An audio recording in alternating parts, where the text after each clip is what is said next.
Okay, team, it is time to take a look back at week 1 of the Dallas Cup Championship. And this is actually going to include a little bit of the draft and everything as well, because while I'd hoped to do a separate episode for that last week, it did not work out. I had a interesting week, to say the least. I'm sure many of you heard me talking about that in the classes last week. So anyways, let's get started with this. So last Saturday, not this previous one, but the one before, we had the draft, and captains were here. They picked their teams. It was random selection out of names from a bag, and that's how our teams got set. And we did end up having 2 additional people sign up, so we are actually at full roster. We've got 4 teams of 10 people each, so that's exciting.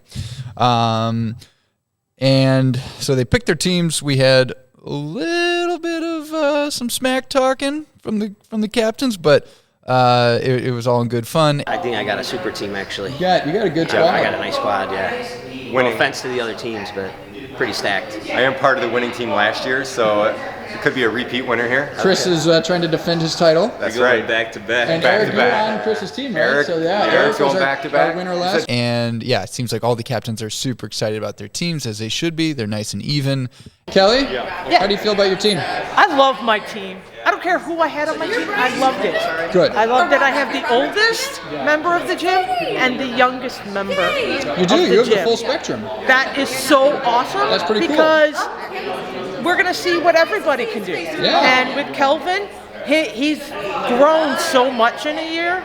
I'm really excited to see what he can do this year at the Open. Okay, very cool.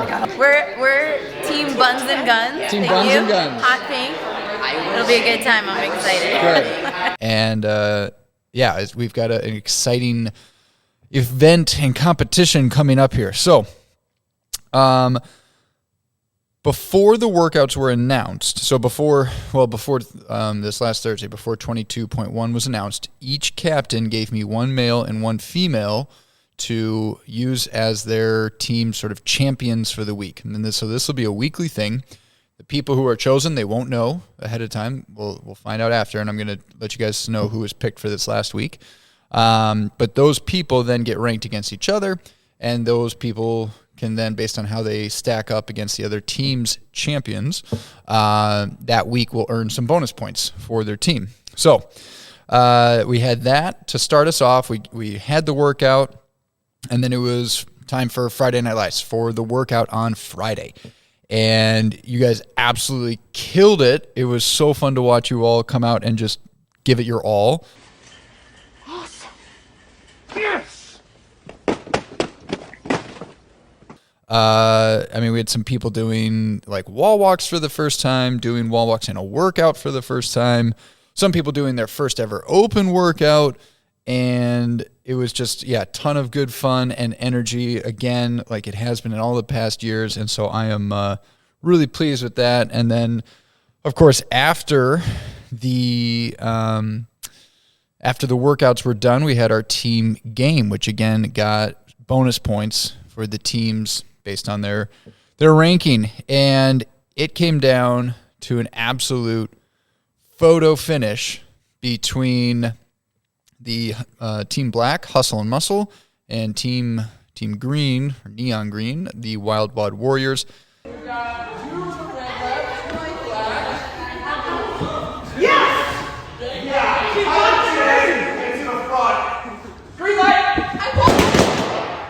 After review, I have determined that it was, in fact, Team Black, Hustle and Muscle, who popped their balloon first and therefore got first place, and then it was the Wild Wad Warriors. And of course it was, if you weren't here, we played red light, green light. So there was 4 balloons for each team set up on the other side of the gym. And I called out red light, green light. And then as people got closer and closer, once they could reach their balloon, they would pop it in some capacity. If I say those 2 words, you can move. Okay? Ready? Red light.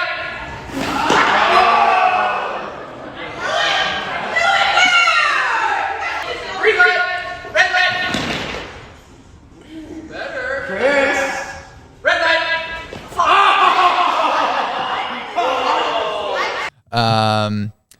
Team Toes to Pub took third, and then in a very, I really appreciated the tribute to their namesake, Team Buns and Guns.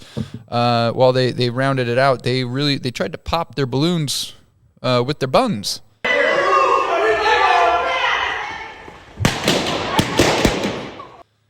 And it was it was an interesting strategy. So it's a bold strategy, Cotton. Let's see if it pays off for them. Unfortunately, it did not pay off very well for them. They took last place in that, but they still got a bonus point. So good job. So going back to the captains, champions for the week. So, like I said, each captain chose one male, one female. It could be a coach. It could be one of the non-coaches as well. And then those people were just stacked against each other. So what we had for the women, we had Val, Dana, Namisha, and Michelle were chosen for the ladies. And then on the men's side, it was Alex, Matt, John, and Eric. So we actually had from this Team Toes to Pub, Wild Wild Warriors, and Hustle and Muscle all earned 6 bonus points for their team between their two people, their male and their female. And then Buns and Guns, unfortunately, this week came up on the short end of the stick again. They got 2 bonus points. So the final standings after week 1, shouldn't say the final standings, but the standings after week 1 are tied for third place are the Wild Wild Warriors and Buns and Guns with 26 points. So that includes the point for doing the workout, the point for judging, the bonus points from the game, and the bonus points from the captain's champions. In second place is Toes to Pub Preferred. They have 28 points. And then in first place, that leaves Team Hustle and Muscle with 29 points. So again, third place was tied at 26 points. Then we had second place at 28 points and first place at 29 points. So it is a close race. It is neck and neck. It's 3 points between first and last place, basically. So this is totally up for grabs. Captains, make sure your teams are showing up and judging and doing all that. Make sure they're present for Friday night so you have a better chance to win the game. Usually the teams that have more people are going to have a better chance to win. So really do a good job of recruiting, making sure people show up for that. And then, constantly remind people, do your best. You might be the champion this week, so push to your limit and give it your all. So captains, if you're watching this today, it is Wednesday right now. I should have this out here shortly. Send me your champions for this week. It needs to be a new person, so we can't have the same person from last week. And then we'll find out what the workout's going to be tomorrow, 22.2. So, with that said, what might 22.2 be? If we are assuming that once an implement is used, it won't be used again, which isn't necessarily true, but with only 3, maybe 4 workouts, I would be surprised if they redid any of the pieces, like the dumbbell or the wall or anything like that. So we've effectively eliminated the box, the dumbbell, and the wall space. So I don't think we'll see any handstand push-ups. I don't think we'll see anything else with the dumbbell. I don't think we'll see box jumps or anything like that. So really all that's left is the jump rope, the barbell, and the pull-up bar.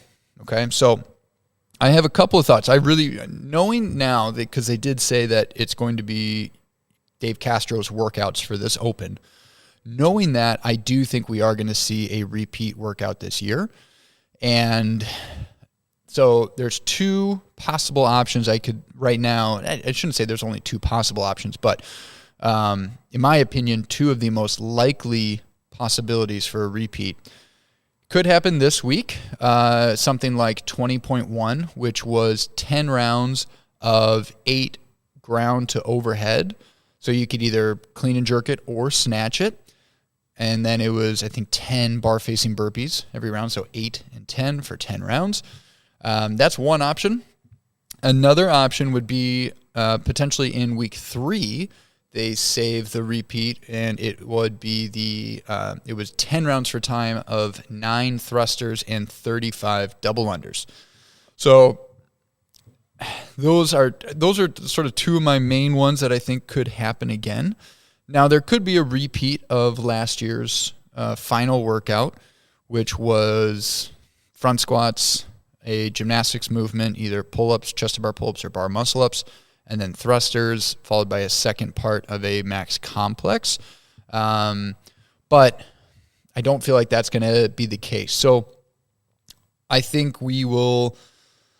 I don't think we're going to see any high skill or maybe even any super heavy barbells, like sort of mandated heavy barbells in the workout, because I think CrossFit and the Open, and like with them having this sort of intermediate quarterfinal stage, I think they want the Open to be a lot more accessible, and therefore they're not going to program something where people are just kind of staring at a heavy barbell that they can't lift, or staring at the rings or the bar, and I just can't do bar muscle-ups. I'm just going to be sitting here. So even last year, that happened to people. And I think they're trying to move away from that, and they're going to try and have workouts where, yes, like you need to be fit and strong and whatever to, be able to make it into quarterfinals, but there's ways to do that without just finding out whether you have a specific skill. So let's say this coming week, it's a barbell movement like a clean and burpees, maybe toes to bar. Clean, burpees, toes to bar. And then the week 3 one could be the thruster and double under workout. Like, no pull-ups. Like it's possible that pull-ups don't even show up in the Open. So we'll see. I'm excited. I really like the 3-week format. I like what they're doing with the workouts. Week 1 this week, I think, is one of the best Open workouts ever, just in terms of its test of fitness while still having accessibility for people. And yeah, so super excited about this coming week. Super excited to see your guys' scores. If you have thoughts or guesses on what 22.2 is going to be, I would love to hear them. Comment below, share. And yeah. So, captains, send me your champions for this week, and that's it. That's what we got. Have a good one. I'll see you guys at the gym.